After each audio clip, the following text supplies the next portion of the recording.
Guys এত বড় box আমি জীবনে ভাবতে পারিনি। তাই আমরা তিনজন মিলে বন্ধু মিলে বেরিয়ে পড়লাম আমাদের ঠাকুর আনার দিনে।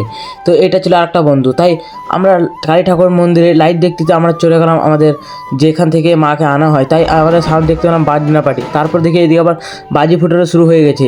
এদিকে পরের পর বাজি ফুটতেই থাকছে। তাই আমরা বাজি ফুটানো দেখতে দিয়ে চলে গেলাম আমাদের ছেলেদের বক্সটা কোথায় আছে।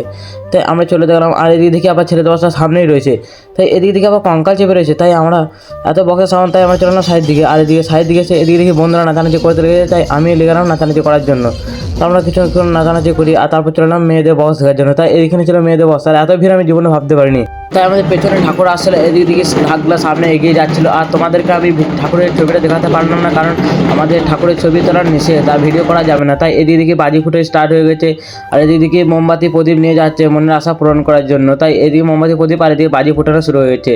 তো আমাদের বক্স ততক্ষণ বন্ধ হয়ে যায় আর আমরা ঢাকের তালে তালে নাচতে লেগে যাই। তারপর আমরা কিছুক্ষণ নাচানাচির পর আমরা চলে গেলাম বাড়ি। আর তোমরা তাকাতে চ্যানেলটাকে সাবস্ক্রাইব করে নিও। Bye bye.